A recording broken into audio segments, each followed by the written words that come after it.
Friends எல்லோருக்குமே வணக்கம். சம்மருங்கிறதுனால வெயிலோட தாக்கம் ரொம்ப அதிகமாக இருக்குது. இன்னும் போக போக வெயிலோட அளவு இன்னும் அதிகரிக்கும். இப்படிப்பட்ட சூழ்நிலையில் நம்ம மாடி தோட்டத்தில் உள்ள செடிகளை பச்சை பசேல்னி செழிப்பாக வச்சுக்கிடுறதுக்கு அடிப்படையாக என்னென்ன குறிப்புகளை பின்பற்றணும்னு பார்க்கலாம். செடி வளர்க்குறதுக்காக தொட்டி தேர்ந்தெடுக்கும் போதே கொஞ்சம் பெரிய அளவுகளில் உள்ள தொட்டியை தேர்ந்தெடுக்கணும். ரொம்ப குட்டி தொட்டிகளில் செடிகள் வளரும்போது செழிப்பாகவும் வளர முடியாது, அதால் வெயிலையும் தாங்க முடியாது. பெரிய தொட்டிகளில் வளர்கிற செடிகள் செழிப்பாகவும் இருக்கும், வெயிலையும் தாங்க முடியும். காரணம் என்னென்னா, பெரிய தொட்டிகளில் நிறைய மண்கலவை நிரப்ப முடியும். அந்த நிறைய மண்கலவை கொஞ்சம் நிறைய தண்ணியை சேமித்து வச்சுக்கிடும். செடிகளுக்கு தேவையான தண்ணியை மண்கலவை சேமித்து வச்சுருக்கிறதுனால செடி தண்ணி பற்றாக்குறை இல்லாமல் சம்மர்லேயும் நல்லா செழிப்பாகவே இருக்கும். நம்ம செடிக்கு ஊற்றுற தண்ணியை பொறுத்து செடி நல்லா செழிப்பாக வெயிலை தாங்கி வளரும். காலையில் ஒரு முறை, சாயந்தரம் ஒரு முறை நம்ம தவறாமல் தண்ணி ஊற்றணும். சம்மருங்கிறதுனால செடிக்கு தண்ணியோட தேவை ரொம்ப அதிகரிக்கும்.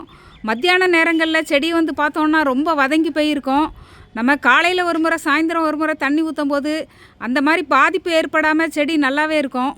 அடுத்ததாக நம்ம முக்கியமாக கவனிக்க வேண்டியது, செடியோட தன்மையை பொறுத்து அதை சரியான வெயில் படுற இடத்துல நம்ம வைக்கணும். குறிப்பாக ஒரு சில செடிகளுக்கு அதிக வெயில் தேவைப்படும், ஒரு சில செடிகளுக்கு மிதமான வெயில் தான் தேவைப்படும். அதிக வெயில் தேவைப்படுற செடியை கொண்டு மிதமான வெயில் படுற இடத்துல வச்சோன்னா அந்த செடிகள் நல்லா வளரவும் செய்யாது, பூக்கவும் செய்யாது.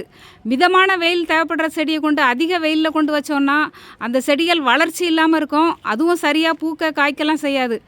எக்ஸாம்பிளுக்கு சொல்லணுன்னா, ரோஜா, சாமந்தி மாதிரியான செடிகள் மிதமான வெயில் படுற இடத்துல தான் இருக்கணும். மல்லிகை, செம்பருத்தி, காகிதப்பூ இந்த மாதிரி செடிகள்லாம் நல்ல வெயில் படுற இடத்துல இருக்கணும். அப்போ தான் அந்த செடிகள் நல்ல வளர்ச்சியோட நிறைய பூக்களும் பூக்கும். அடுத்ததாக நம்ம தொட்டி மண்ணுக்கு கொடுக்குற உரங்களை பொறுத்தும் அந்த செடி செழிப்பாக வளரும். எப்படின்னா, இயற்கை உரங்களை நம்ம தாராளமாக கொடுக்கும்போது அந்த உரங்கள் மண்ணில் மக்கும் சத்தாக அமையும். நம்ம ஊற்றுற தண்ணியை அந்த மக்கும் சத்து தேவையான அளவு மண்ணில் தேக்கி வச்சுக்கிடும். மண்ணில் தேவையான அளவு தண்ணி இருக்கும்போது செடி தண்ணி பற்றாக்குறை இல்லாமல் நல்லா செழிப்பாகவே எப்போவுமே வளரும்.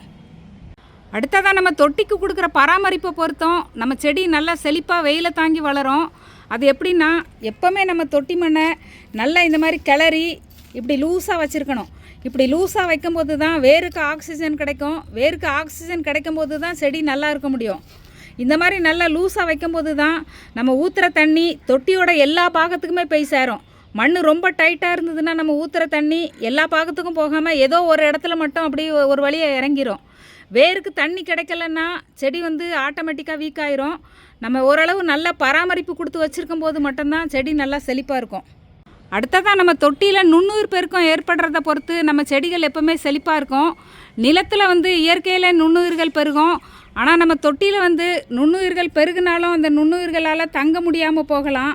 அதுக்கு பல காரணங்கள் இருக்குது. அதிக வெயில் காரணமாக இருக்கலாம், மண் டைட்டாக இருந்தாலும் நுண்ணுயிர்கள் தங்க முடியாது, தேவையான ஈரப்பதம் இல்லைன்னாலும் நுண்ணுயிர்கள் தங்க முடியாது. இப்படி பல காரணங்கள் இருக்கலாம்.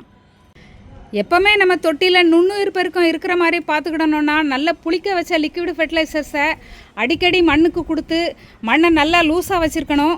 தொட்டி மண்ணோட மேல்புறத்தில் மல்ச்சிங்கும் போட்டு விடணும். நம்ம இந்த மாதிரி மல்ச்சிங் போட்டு விடுறதுனால தொட்டிக்கு ஏராளமான நன்மைகள் கிடைக்குது.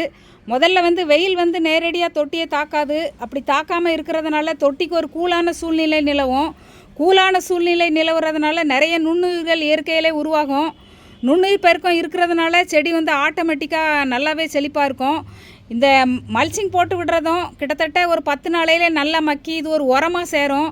உரமாக சேர்றதுனால தொட்டியில் நிறைய மக்கு சத்து சேருது. மக்கு சத்து சேர்றதுனால நிறைய தண்ணியை தேக்கி வச்சுக்கிடுது இந்த மண். இப்படி சொல்லிக்கிட்டே போகலாம். இந்த மாதிரி நிறைய நன்மைகள் இருக்குது. அதனால் நம்ம மல்ச்சிங்கும் போட்டு விடணும்.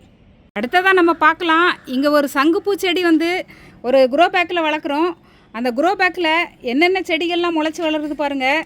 இந்த புல் வளருது. இந்த புல்லை வளர விட்டோம்னா இந்த புல்லோட வேர் மண்ணை ரொம்ப டைட்டாகி இறுக்கி பிடிச்சிரும். அப்படி பிடிக்கும்போது அந்த மண் காற்றோட்டத்தன்மை இல்லாமல் ஆகுது. நம்ம ஊற்றுற தண்ணி வேரோட எல்லா பாகத்துக்கும் கிடைக்காது. நம்ம செடியோட வேருக்கு தண்ணி கிடைக்காது. அதனால் இப்படிப்பட்ட புல்லெல்லாம் வளர விடாமல் நம்ம ஆரம்பத்தில் இதெல்லாம் பிடுங்கி எடுத்துடணும். அடுத்ததான் இங்கே முளைச்சிருக்கு பார்த்தீங்களா, வெண்டைக்காய் செடி. இதெல்லாம் தானாகவே முளைச்சது தான். இதை கொஞ்சம் சின்னதில் எடுத்து வேறு இடத்துக்கு நம்ம மாற்றி இருந்திருக்கணும்.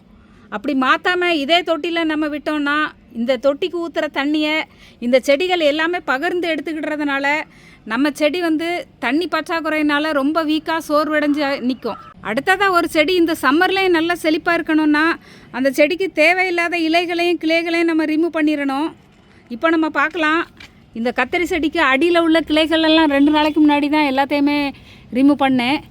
இப்போ இந்த கத்தரி செடிக்கு பாருங்கள், அடியில் கிளைகள்லாம் இலைகள்லாம் இருக்குது, அதை நம்ம ரிமூவ் பண்ணலாம். இந்த மாதிரி அடியில் இருக்கிற இலைகள்லாம் தேவையில்லை நமக்கு. இந்த மாதிரி அடியில் உள்ள இலைகளை நீக்கிடலாம், ரொம்பவும் நீக்கக்கூடாது இலைகளை.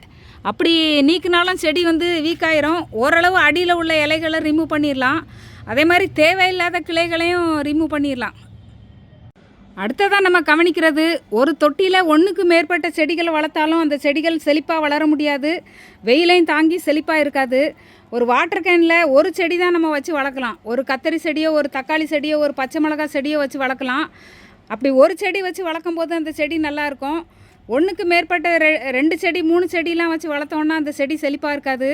இப்போ கூட நம்ம பார்க்கலாம், இந்த பிளாஸ்டிக் டப்பில் வந்து ஒரு கருவேப்பிலை செடி இருக்குது, ஒரு காஸ்மோஸ் இருக்குது, பச்சை மிளகாய் செடி இருக்குது. இந்த மாதிரி 3 செடிகள் வச்சு வளர்க்கும் போது 3 செடியுமே செழிப்பாக வளராது, வெயிலையும் தாங்காது. அதையும் நம்ம கவனித்து அதுக்கு ஏற்ற மாதிரி தான் செடிகள் வளர்க்கணும். பொதுவாக நம்ம மாடித்தோட்டத்தில் தொட்டியில் வளர்கிற செடிகள் எப்போவுமே நல்லா செழிப்பாக இருக்கணும்னா செடிகளை ரொம்ப பெரிய சைஸுக்கு வளர்க்கக்கூடாது. நல்லா ட்ரிம் பண்ணி கொஞ்சம் சின்ன சைஸாக வச்சுக்கிடும் போது தான் அந்த செடி வந்து நல்லா செழிப்பாக இருக்கும், வெயிலையும் தாங்கி வளர முடியும்.